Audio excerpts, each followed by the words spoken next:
नमस्कार, आप देख रहे हैं रियल न्यूज। मैं हूं आपके साथ में मोनिका। ओमिक्रॉन के बढ़ते खतरे के बीच प्रधानमंत्री नरेंद्र मोदी ने 25 दिसंबर की रात 10 बजे राष्ट्र के नाम संबोधन में कहा कि 3 जनवरी से 15 साल से ऊपर के बच्चों को भी टीका लग सकेगा।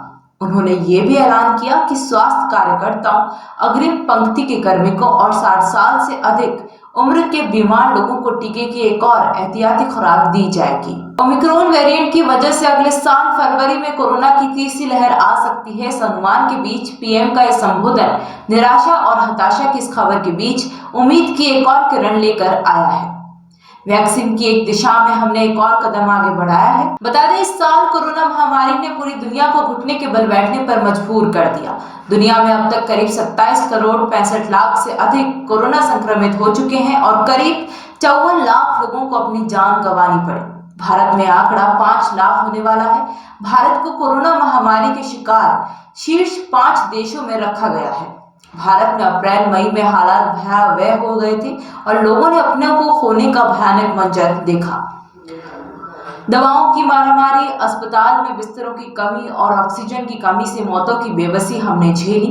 देश में कोरोना के कारण होने वाले सभी आधिकारिक मौतों में से लगभग 20% अप्रैल के 4 हफ्तों में हुई। अनुमान है कि इस दौरान 1,10,000 बच्चों ने अपने माता पिता को खोया। दूसरी लहर के दौरान लोगों के सांसों पर संकट आ गई। अस्पतालों में ऑक्सीजन की मांग 12 गुना बढ़ गई थी और ऑक्सीजन सिलेंडर बेचने वाले मुनाफाखोरी कर रहे थे। इस दौरान देश अस्पतालों के अंदर, अस्पताल के दरवाजे पर, फुटपाथों पर, गाड़ियों और घरों में ऑक्सीजन के लिए हांफने लगा। जल्द ही देश की स्वास्थ्य सेवा प्रणाली अपने घुटनों पर थी। हालांकि केंद्र सरकार ने संसद में दिए बयान में कहा कि पूरे देश में ऑक्सीजन की कमी से किसी की मौत नहीं हुई।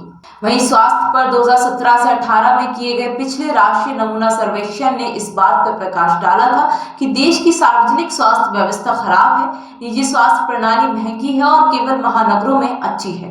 ग्रामीण भारत में एक बड़ी आबादी छोटे, निजी और अनौपचारिक चिकित्सा देखभाल प्रदाताओं पर निर्भर है। सर्वेक्षण में कहा गया था कि भारत की 45% ग्रामीण आबादी सरकारी सार्वजनिक क्षेत्र की स्वास्थ्य सुविधा पर, 51.9% निजी सुविधाओं पर और 2.4% गैर सरकारी संगठनों, धर्मार्थ, अनौपचारिक स्वास्थ्य सुविधाओं पर निर्भर है।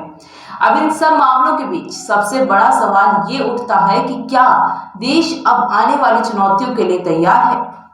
तो स्वास्थ्य मंत्रालय के एक अधिकारी का कहना है कि कोरोना की पहले के दौरान ही सार्वजनिक स्वास्थ्य की प्रणाली का महत्व सबको समझ में आ गया। इसलिए उसी दौरान उसके बाद भी इस बुनियादी ढांचे को मजबूत करने का प्रयास किया गया था। कोरोना की तीसरी लहर यदि आती है तो सार्वजनिक स्वास्थ्य प्रणाली इसे बेहतर तरीके से संभालने के लिए तैयार है।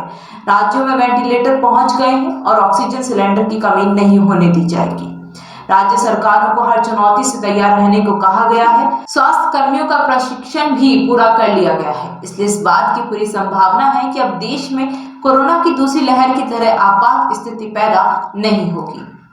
फिलहाल इस खास खबर में इतना ही। ऐसी लेटेस्ट खबरें जानने के लिए देखते रहिए एरियल न्यूज। नमस्कार।